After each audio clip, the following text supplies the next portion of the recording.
যুবলীগের প্রিয় নেতা, সাবেক ছাত্র নেতা, দাবি কেন্দ্রীয় নির্বাহী কমিটির সদস্য, প্রিয় নেতা, আমি রতন সাহা দাদাকে মূল্যবান বক্তব্য রাখার জন্য বিনয়ের সহিত অনুরোধ করছি। প্রিয় নেতা, আপনি বক্তব্য রাখেন। ধন্যবাদ রফিক ভাই। মাননীয় সভাপতি, খান জাহান আলী স্মৃতি বিজড়িত সুন্দরবন পরিবেষ্টিত শরণখোলা মোড়লগঞ্জবাসী তৃণমূল আওয়ামী লীগ আয়োজিত আজকের তৃণমূল ভার্চুয়াল সভায় উপস্থিত মোড়লগঞ্জ শরণখোলার তৃণমূল পর্যায়ের নেতৃবৃন্দ, আওয়ামী লীগ, যুবলীগ, ছাত্রলীগ, কৃষক লীগ, শ্রমিক লীগ, মহিলা আওয়ামী লীগ, যুব মহিলা লীগ সহ নির্বাচিত জনপ্রতিনিধিবৃন্দ যারা সংযুক্ত রয়েছেন, তাদের প্রতি বিনম্র শ্রদ্ধা জানিয়ে বিপ্লবী বাংলার বিপ্লবী পুরুষ পিতা মুজিবের আজীবন লালিত স্বপ্নের সোনার বাংলা গড়ার লক্ষ্যে যারা নিরলসভাবে কাজ করে যাচ্ছেন, আমাদের জাতির পিতা মুজিবের আজীবনের উত্তাপ আর উষ্ণতা দিয়ে গড়া সংগঠন বাংলাদেশ আওয়ামী লীগের পক্ষ থেকে এবং আমার ব্যক্তিগত পক্ষ থেকে অভিনন্দন জানাই, শুভেচ্ছা জানাই, কৃতজ্ঞতা জানাই। প্রথমেই বলতে চাই, আমরা একটি অধীর আগ্রহে বাঙালি জাতি অপেক্ষমান। যখন বাংলাদেশ উল্টো রথে উল্টো পথে চলছে, ঠিক তেমনি একটি মুহূর্তে আজকে আমরা অনলাইন প্ল্যাটফর্মে যুক্ত হয়েছি। আসলে আমাদের মনে রাখতে হবে যে টার্গেট মুক্তিযুদ্ধের নেতৃত্ব দানকারী দল বাংলাদেশ আওয়ামী লীগ। আমি শ্রদ্ধার সাথে স্মরণ করি বাগেরহাটের কৃতি সন্তান বঙ্গবন্ধুর ভ্রাতুষ্পুত্র জনাব শেখ হেলাল উদ্দিনকে। আমি শ্রদ্ধার সাথে স্মরণ করছি আমাদের বিশ্ববিদ্যালয়ের সাবেক নেতা, আপনাদের প্রিয় নেতা, যিনি কারা অন্তরীণ, আমিরুল ইসলাম মিলন ভাইকে। আমি স্মরণ করছি আপনাদের সাবেক এমপি, সাবেক মন্ত্রী, যিনি ইতিমধ্যেই পরলোক গমন করেছেন, মোজাম্মেল হককে, যিনি প্রতিমন্ত্রীও ছিলেন। আমি স্মরণ করছি আমার দুঃসময়ের সহযোদ্ধা, মিছিলের সাহসী সারথি, আপনাদের কৃতি সন্তান, আপনাদের এমপি, আমার স্নেহধন্য বদিউজ্জামান সোহাগকে, যিনি বাংলাদেশ ছাত্রলীগের সভাপতিও ছিলেন। তো আমরা এমন একটি সন্ধিক্ষণে দাঁড়িয়ে ভাষা আন্দোলন, মুক্তিযুদ্ধ, স্বাধীনতা, বাংলাদেশ আওয়ামী লীগ, বঙ্গবন্ধু এবং শেখ হাসিনা, আমাদের মহৎ থেকে মহত্তর অর্জনের সমান্তরাল শব্দাবলী। ভাষা, মুক্তিযুদ্ধ, স্বাধীনতা, আওয়ামী লীগ, বঙ্গবন্ধু ও শেখ হাসিনার বিরুদ্ধে ষড়যন্ত্র বিরোধিতা ছিল অতীতেও, এখনও রয়েছে। নিষেধাজ্ঞা আওয়ামী লীগ উতরিয়েছে, সব বাধা খড়কুটোর মতো ভেসে গেছে সময়ের খরস্রোতে। বঙ্গবন্ধুর স্বাধীনতার স্বপ্নদ্রষ্টা, তারই সুযোগ ও কন্যার হাত ধরেই আধুনিক বাংলাদেশ। আজ ৭৮ বছর পেরিয়ে বাংলাদেশ ৭৯তে পা রেখেছে। এই ৪৫ বছরে বঙ্গবন্ধুর আত্মজা দেশরত্ন শেখ হাসিনা বাংলা ও বাঙালিকে একটি স্বনির্ভর, আত্মমর্যাদা সম্পন্ন, গৌরবের স্বপ্নের সোনার বাংলা বিনির্মাণের পথযাত্রা শুরু করেছিলেন। ঠিক তখনই পুঞ্জীভূত মেটিকুলাস ডিজাইনের আবির্ভাব। আমরা দৃঢ়চিত্তে আশাবাদী হতে চাই, দুর্গম পথের নির্ভীক যাত্রী, সোনার বাংলার স্বপ্ন সারথি দেশরত্ন শেখ হাসিনা এবং আওয়ামী লীগের নেতৃত্বেই সোনার বাংলা আমরাই গড়ব। সেদিন খুব বেশি দূরে নয়, শুধু সময়ের অপেক্ষা। ফিনিক্স পাখির মতো ফিরবে আওয়ামী লীগ, স্ফুলিঙ্গের দাবানল থেকে ফিরবে আওয়ামী লীগ, অমানিসার গাঢ় অন্ধকার ভেদ করে আলোর দিশারি হয়ে ফিরবে আওয়ামী লীগ। আবারও দুর্বার জন্মের আনন্দ নিয়ে শুদ্ধতাকে সঙ্গী করে ফিরে আসবে আওয়ামী লীগ। নেত্রী বলেছেন, ভয় নয় সাহস, বিভেদ নয় ঐক্য, সংঘাত নয় শান্তি, প্রতিহিংসা নয় ন্যায় বিচার, অন্ধকার নয় আলোর পথে যাত্রা। মুক্তিযুদ্ধের চেতনায় আলোকিত পথে বাংলাদেশকে এগিয়ে নিয়ে যেতে হবে। কিন্তু আমরা অবাক বিস্ময়ে লক্ষ্য করি, এখনও আমাদের মধ্যে অনৈক্য, বিভাজন, বিভক্তি বিদ্যমান, যা একেবারে আমাদের জন্য আত্মঘাতীও বটে।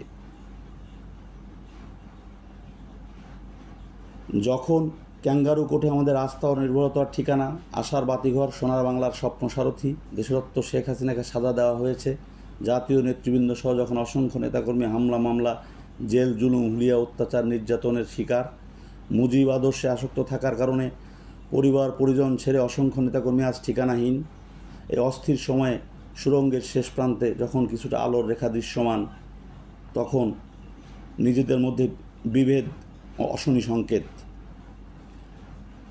আমাদের মনে রাখতে হবে, কর্মী বাঁচলে দল বাঁচে, আর দল বাঁচলেই নেতার নেতৃত্ব থাকে। কর্মীরা অভিমানী হয় বটে, কিন্তু বেইমানি করে না।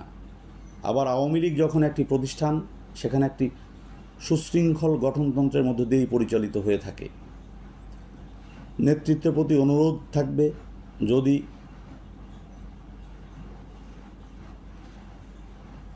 বিশৃঙ্খল কোনো পরিস্থিতি সৃষ্টি হয় তাদের লাগাম টেনে ধরা। এখনই আমাদের পরিশুদ্ধ হওয়ার সময়। আমরা এখন যে চূড়ান্ত ফয়সালার লড়াইয়ে অবতীর্ণ, সেখানে যদি জয়ী হই, আমরা সবাই একসাথে জয়ী হব। আর যদি হেরে যাই, কেউ একা হারব না। কাজেই সময়ের বাস্তবতায় আসুন, আমরা ভুল থেকে শিক্ষা নিই, কারণ ভুল থেকে বেরিয়ে আসা সাহস এখন জরুরি। পরিবর্তন, পরিমার্জন, সংশোধন দুর্বলতা নয়, পরিণত নেতৃত্বের চিহ্ন। আমাদের ভুলে গেলে চলবে না যে আওয়ামী লীগের জন্য আমরা কেউই অপরিহার্য নই। তাই আসুন আমরা আত্মশুদ্ধ হই, সাংগঠনিক শৃঙ্খলা অনুসরণ করি, আমিত্ব পরিহার করি, সর্বোপরি ব্যক্তি সংকীর্ণতার ঊর্ধ্বে উঠে সার্বজনীন হই। কেবলমাত্র ঐক্যবদ্ধ আওয়ামী লীগই আমাদের আলোর পথ দেখাতে পারে। তাতে সকলেরই মঙ্গল, তাতে আমাদের উদ্ধার, আদারওয়াইজ নো ওয়ে। কিছুদিন আগে একটা জিনিস আমরা অবাক বিস্ময়ের সঙ্গে লক্ষ্য করেছি। মেহের আফরোজ শাওনের একটি উক্তি সিডিআই, তার প্রতি উত্তরে সেলিম রেজা নিউটন, রাজশাহী বিশ্ববিদ্যালয়ের এক কুলাঙ্গার শিক্ষক, যে শব্দটি লিখলেন সেটি অশ্লীলতায় ভরপুর। আমি ব্যক্তিগতভাবে কোনো অশ্লীল শব্দ ব্যবহারের মাধ্যমে কোনো নোংরামি পছন্দ করি না। শাওনের পোস্টকে ঘিরে ব্যাপক ট্রল দেখেছি আমরা। হুমকি ধামকি, মব, গ্রেপ্তার, পুরস্কার ঘোষণা, মাথা নেড়া করে ঘোল ঢালা, গ্রেপ্তারের দাবিতে সোচ্চার হওয়ার কথাও শুনেছি। অবশেষে শাওন সহ কয়েকজনের নামে থানায় অভিযোগ দেওয়া হয়েছে, এমনকি মামলাও হয়েছে। যদি তাই হয়, তাহলে রাজশাহী বিশ্ববিদ্যালয়ের গণযোগাযোগ ও সাংবাদিকতা বিভাগের অধ্যাপক সেলিম রেজা নিউটন যে পোস্টটি দিয়েছেন, সেটি একজন বিশ্ববিদ্যালয়ের শিক্ষক অশ্লীল শব্দ ব্যবহারে শেখ হাসিনাকে ঘিরে যা লিখেছেন, সেটি তার জায়গা থেকে তিনি লিখতে পারেন? আমি ব্যক্তিগতভাবে তাকে চিনি এবং জানি। উনি বিভাগীয় শিক্ষক হিসেবে কাবেরী গাইনের সাথে কী করেছেন, আমাদের বান্ধবী সুস্মিতা চক্রবর্তীর সাথে বিয়ে করেছেন, সেই ঘরে একটি কন্যা সন্তানও রয়েছে। সবচেয়ে আশ্চর্যের বিষয় হলো, সেই কন্যা সন্তানের নাম লালন, যে মেয়েটি বাবার বিরুদ্ধে যৌন হয়রানির অভিযোগ তুলেছিল, যদিও সে সংসার টিকেনি। যদি ধরি শাওন অন্যায় করেছে, তাহলে অন্যান্যরা? আমরা একজন ৭৮ বছর বয়সী নারীর অন্তর্বাস নিয়ে নগ্ন উল্লাস যখন দেখেছি, হাদির মুখে সাওয়া মাওয়ার কথা মুক্তিযুদ্ধের বিরুদ্ধে তো জুলাই হয়েছে শুনেছি, যখন রক্তে কেনা বাংলাদেশে স্বাধীনতার স্বপ্নদ্রষ্টা মুক্তিযুদ্ধের সর্বাধিনায়ক বঙ্গবন্ধু মুজিবের মুরালে প্রস্রাব করতে দেখেছি, স্বাধীনতার আঁতুরঘর ৩২ নম্বর বারে বারে ভাঙতে দেখেছি, মুক্তিযুদ্ধের ভাস্কর্য ভাঙতে দেখেছি, মুক্তিযোদ্ধা মঈনুদ্দিন খান বাদলের কবরে আগুন দিতে দেখেছি, মুক্তিযোদ্ধার গলায় জুতার মালা পরিয়ে ঘোরাতে দেখেছি, শিক্ষকদের অপমান করতে এবং লাঞ্ছিত হতে দেখেছি। যখন ফুয়াদরা বলেছেন ক্যান্টনমেন্ট উড়িয়ে দিব, আমি ১৬ই ডিসেম্বর বিজয় দিবস মানি না। হাসনাতরা বলেছেন ক্যান্টনমেন্টে একটি ইটও থাকবে না। মহামান্য রাষ্ট্রপতিকে তাচ্ছিল্য করে চুপ্পু বলেন, তখন রাষ্ট্র মবকে আশ্রয় প্রশ্রয় না দিয়ে, যদি উস্কে না দিয়ে যদি ব্যবস্থা নিত, তাহলে আজকে বোধহয় আমাদের এই পরিণতি ভোগ করতে হতো না। মেধাবীদের বাংলাদেশের সমাজে এখন সর্বোচ্চ পচন। নেই সামাজিকতা, পারস্পরিক শ্রদ্ধাবোধ, ভ্রাতৃত্ববোধ, সহমর্মিতা, সম্মানবোধ। যেন হুমায়ুন আজাদের ভাষায় বলতে হয়, যেরকম রাষ্ট্র আর রাষ্ট্রযন্ত্র দিকে দিকে চলে গেছে নষ্টদের অধিকারে, আমি জানি সব কিছু নষ্টদের অধিকারে চলে যাবে। আমরা জুলাই আন্দোলনকে ঘিরে আবু সাইদ মুগ্ধর রহস্যাবৃত্ত মৃত্যুর কথা শুনেছি, যদিও কোনো অনাকাঙ্ক্ষিত মৃত্যুই আমাদের কাম্য নয়, কিন্তু কিচেন ক্যাবিনেট, স্নাইপার, 7.62, বিভিন্ন স্থাপনা ধ্বংস, থানা পুড়িয়ে দেওয়া, পুলিশ হত্যার দাম্ভিক স্বীকারোক্তি, সর্বোপরি ম্যাটিকুলাস ডিজাইনের কথা আমরা শুনেছি। একটু কি ব্যবস্থা নিতে সরকার বাহাদুরকে দেখেছি? আমরা কি তখন এতটা সরব ছিলাম যা শাওনের পোস্টে হয়েছি?